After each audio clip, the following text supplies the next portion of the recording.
ऊर्जा। माननीय अध्यक्ष महोदय, प्रदेश को विकसित बनाए जाने की दिशा में उत्पादन क्षमता विस्तार एवं रिन्यूएबल एनर्जी के क्षेत्र में आत्मनिर्भर बनाकर हर घर बिजली व हर उद्योग को शक्ति उपलब्ध कराना हमारी सरकार की प्राथमिकता है। मुझे सम्मानित सदन को ये बताते हुए हर्ष की अनुमति हो रही है कि माननीय मुख्यमंत्री श्री भजनलाल शर्मा जी के नेतृत्व में आज राजस्थान का अक्षय ऊर्जा एवं सौर ऊर्जा क्षमता में देश में अग्रणी प्रदेश बन गया है। राज्य को ऊर्जा प्रदेश बनाए जाने की दिशा में हमारे कार्यकाल में केंद्रीय उपक्रमों के साथ जॉइंट वेंचर के माध्यम से लगभग 2 लाख करोड़ रुपए के निवेश के परंपरागत एवं अक्षय ऊर्जा परियोजना को विकसित करने के लिए एमओयूज किए गए। सौर ऊर्जा क्षमता को 19,209 मेगावाट की वृद्धि हुई है। पीएम सूर्य घर मुफ्त बिजली योजना के अंतर्गत 518 मेगावाट क्षमता के 1,30,000 से अधिक रूफटॉप सोलर प्लांट स्थापित किए गए। सुदृढ़ विद्युत तंत्र के लिए 400 केवी के 2 GSS, 220 केवी के 5 GSS, 132 केवी के 45 GSS तथा 33 केवी के 379 सब स्टेशन स्थापित किए गए।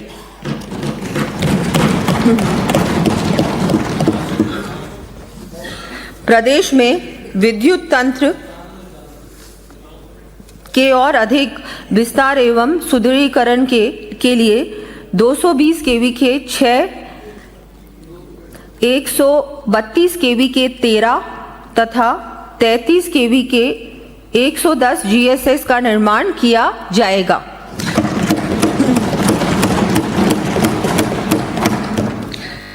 इन GSS की सूची मैं सदन के पटल पर प्रस्तुत कर रही हूं।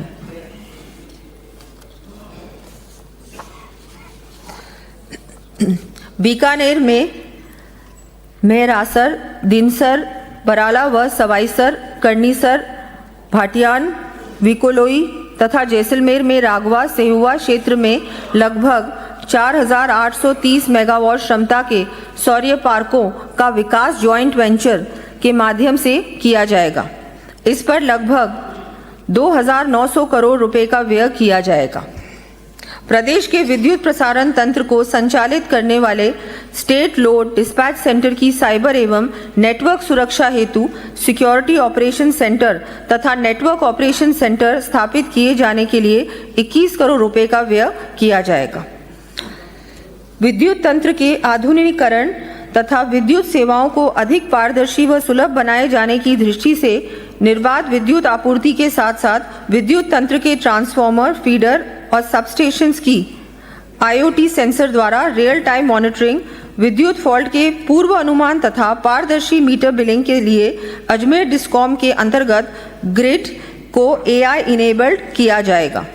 इमरजेंसी अलर्ट व डिजिटल भुगतान प्रक्रिया तथा कृषि उपभोक्ताओं को विद्युत सेवाओं, कल्याणकारी योजनाओं एवं विद्युत आपूर्ति की रियल टाइम जानकारी उपलब्ध कराने के लिए AI आधारित डिजिटल प्लेटफॉर्म विकसित किया जाएगा।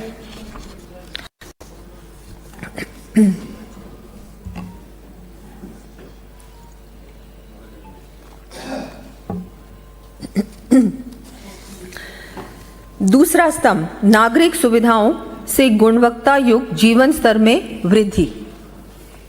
हमारे देश के प्रथम राष्ट्रपति डॉक्टर राजेंद्र प्रसाद जी ने कहा था कि लोकतंत्र की वास्तविक परीक्षा इस बात में है कि उसकी संस्थाएं जनता की कितनी प्रभावी रूप से सेवा कर पाती हैं।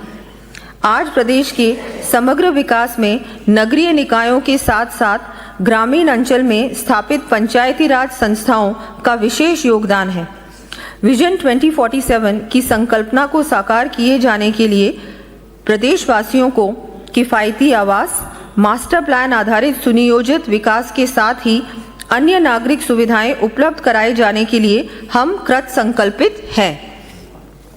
गत वर्ष बजट में की गई घोषणा के तहत बनाए गए कॉम्प्रिहेंसिव मोबिलिटी प्लान को लागू करते हुए समस्त संभागीय मुख्यालयों पर चिन्हित सड़कों पर ITMS अर्बन मोबिलिटी ऐप, सड़क व चौराहा सुधार, flyover, underpass, traffic solutions, signal free traffic, parking संबंधी कार्य करवाए जाने की घोषणा करती हूँ। इसके तहत जयपुर हेतु 1000 करोड़ को शामिल करते हुए कुल 2325 करोड़ रुपए का व्यय किया जाना प्रस्तावित है। प्रदेश के विभिन्न क्षेत्रों में सौंदर्यीकरण, पुनरुद्धार एवं उन्नयन संबंधी विविध कार्य लगभग 3000 करोड़ रुपए की लागत से करवाए जाएंगे। इन कार्यों का विवरण मैं सदन के पटल पर प्रस्तुत कर रही हूँ।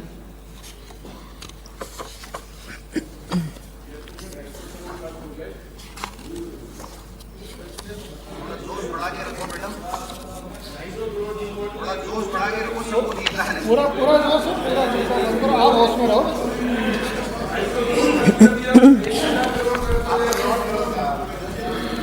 वर्ष 2028-29 तक सभी के लिए आवास हेतु प्रधानमंत्री आवास योजना ग्रामीण के अंतर्गत आवास सुविधा से वंचित 28 लाख से अधिक परिवारों के सर्वे का कार्य पूर्ण कर लिया गया है।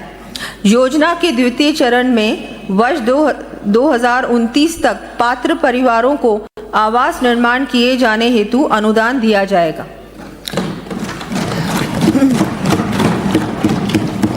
बेहतर आधारभूत संरचना तथा गुणवत्ता युक्त आवास निर्माण के लिए 35,000 व्यक्तियों को मेसन संबंधी प्रशिक्षण दिया जाएगा।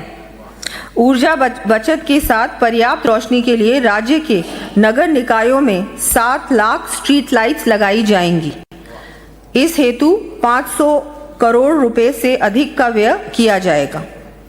प्रदेश में जल भराव की समस्या के निस्तारण, वर्षा जल की व्यवस्थित निकासी तथा बाढ़ सुरक्षा की दृष्टि से जयपुर में 500 करोड़ रुपए एवं अजमेर में 200 करोड़ रुपए के ड्रेनेज सिस्टम के कार्य सहित अलवर, भिवाड़ी, उदयपुर, कोटा, चूरू, पाली, नागौर एवं भरतपुर के नगरीय क्षेत्रों में बाढ़ सुरक्षा हेतु कुल 1020 करोड़ रुपए के कार्य करवाए जाने की मैं घोषणा करती हूँ।